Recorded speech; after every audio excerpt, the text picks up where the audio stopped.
petit problème qu'il faut que j'évoque avec cette maison. Bon. Alors, vous voyez ça? Ça, c'est un jouet à l'époque. Voilà. Donc ça, c'est ce que je faisais avant. Voilà, donc c'est un petit jouet, voilà, c'est sympa, tout le monde s'amuse, ok, on est cool. Je reste là. Bon. Là, je viens d'aller voir un film. Ça me fait flipper parce que les gens, ils sont contents quand ils trouvent un micro-ondes dans la poubelle.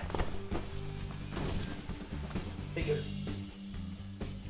Bon, je viens d'aller voir Mortal Engine. Truc de fou, image incroyable. T'es ta gueule, je te dis. Bon, truc de fou, image incroyable. Produit par Peter Jackson. Peter Jackson, il a fait ça.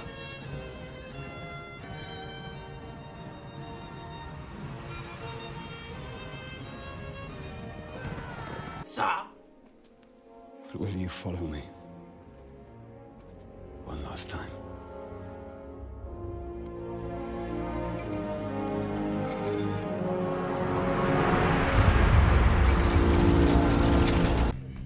Des images de fou, incroyable. Mais qui c'est qui a réalisé? C'est pas lui, c'est Christian. C'est pas lié? Non, Qu'est-ce que c'est? Ça. Christian Rivers. 1 heure, c'est tout ce qu'il a fallu pour conduire l'humanité au bord de l'extinction.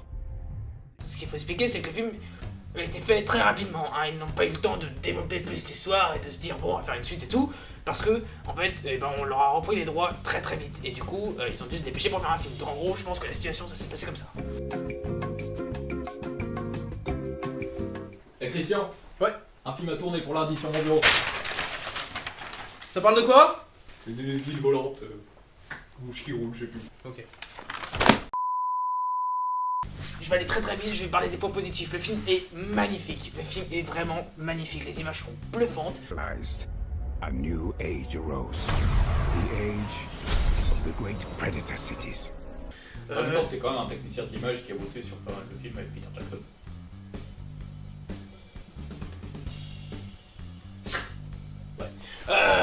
Bon, les jeux d'acteurs sont pas mal.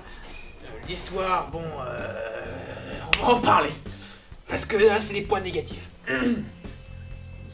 Déjà, le gros problème, mais qui n'est donc pas de leur faute, c'est qu'il y a un début, un milieu, une fin. Et moi, je m'attendais vraiment à avoir un premier épisode, un deuxième plus tard et un troisième. Façon Seigneur des Anneaux, Hobbit, Star Wars, etc. Blablabla. Ok? Donc là, en gros, je vous résume le film, c'est la guerre des 60 minutes.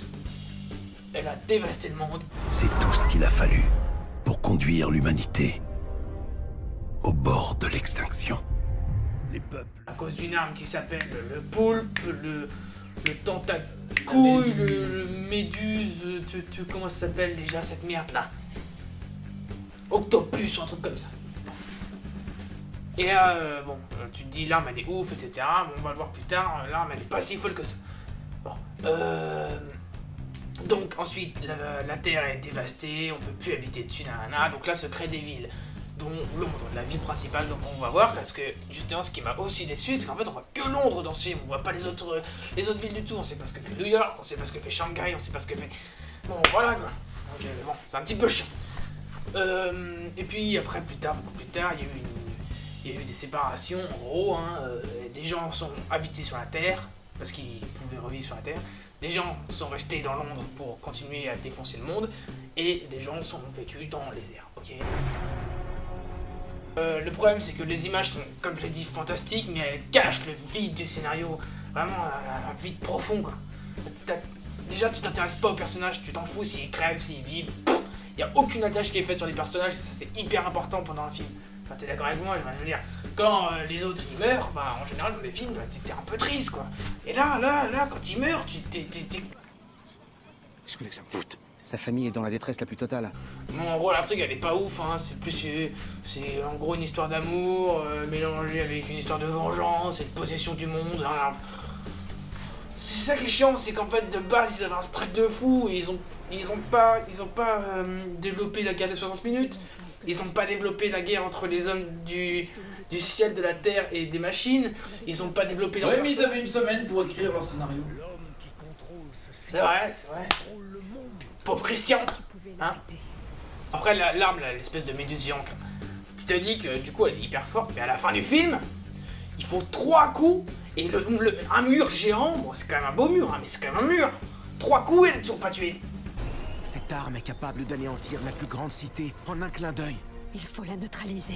C'est incroyable que, en ce moment, au cinéma, et franchement, on trouve pas beaucoup de films qui vraiment nous intéressent de fou. Un autre truc que j'ai trouvé très sympa par contre dans le film, c'est que, en fait, avant il y avait la préhistoire, et après il y a eu l'évolution technologique et tout, qui ont mené jusqu'au siècle ici.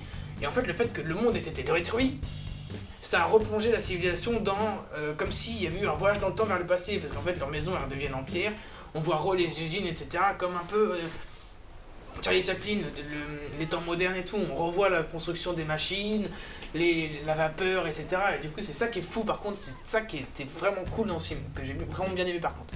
Voilà, sinon honnêtement le reste, j'ai plus ou moins tout dit sur ce que je pensais de ce film. Hein.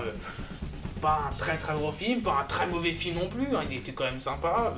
Voilà, c'est cool d'y aller avec mon petit renne, mais bon, par ça, voilà, c'était pas faux quoi. Hein. Il y a eu des explosions partout. Ouais, il y avait des explosions par contre. Et puis c'était beau, non, les images étaient quand même très très belles. Voilà. Cette vidéo est finie, je vous dis à la prochaine maison. Pisse dessus.